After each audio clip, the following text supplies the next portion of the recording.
Hi, it's Dana Lynn, the Kooky Witch. Hi. Okay, so I have a grandson, and we have just found out that he is highly allergic to garlic and ginger. One of my main staples to put in things. So I am making a hummus today for my grandson because he's coming over for a sleepover. And I want to make something that he's going to like and that is going to be tasty. So what I've done is I've got some chickpeas, some nice organic chickpeas in here. I have put in a cap full of apple cider vinegar.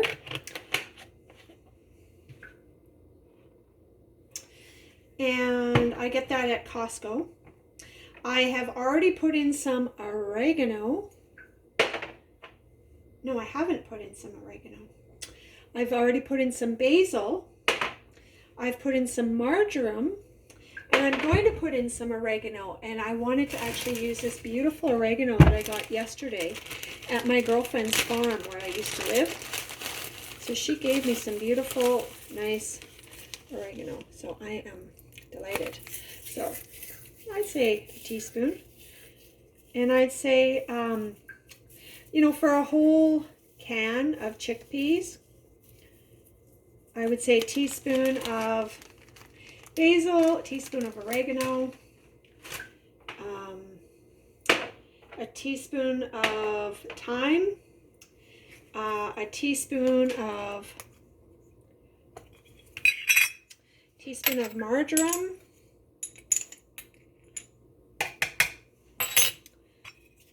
and I thought maybe I would put some, here's some thyme.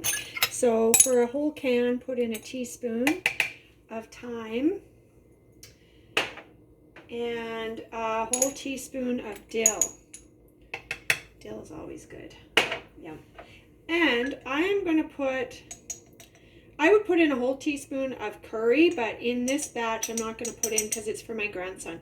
I'm going to put in like an eighth of a teaspoon of curry in there just to give it a little bit of a zip. Now I make this pecan kefor milk, and I thought it might have a nice little added flavor, so I'm going to put in a tablespoon of that because I'm also not going to add any oil, and because I'm going to have oil in my tahini, so I'm going to put in a tablespoon, probably 2 tablespoons in a full can, but because this isn't a full can, I'm doing kind of like a half batch here for my grandson because he likes to eat just raw chickpeas as well. So I kept half of them out. So let's say 2 tablespoons in a full can, and I'm going to say a half a tablespoon for this batch, but I would do a full tablespoon of miso. Just going to add some nice richness and density to it. So that's what we want. We want something that his taste buds just go, yes, Oma. Yes, please, Oma. And for a full,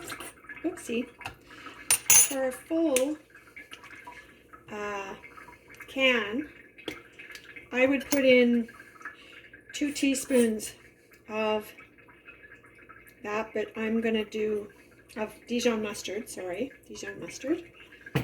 I'm just going to do a half one in here because it's pretty strong. Okay, then I'm going to do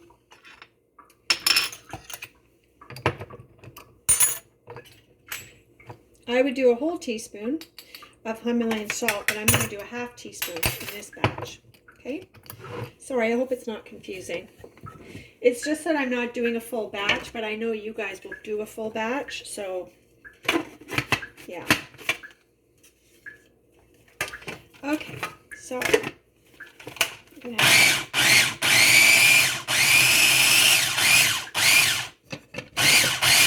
gonna just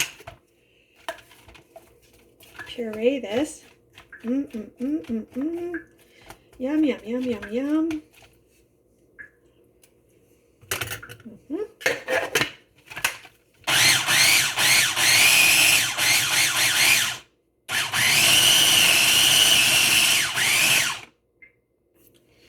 Okay, so I've pureed that up there, in there, and I have to admit, we're just winging it.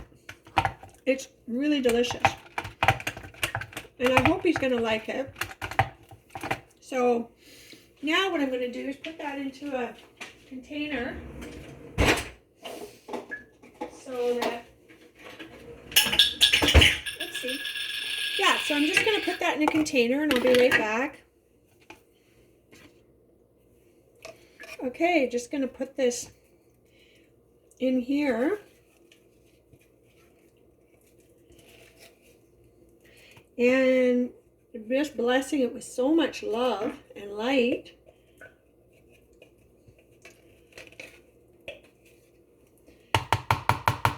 And in hopes that our little Wilder is gonna love this.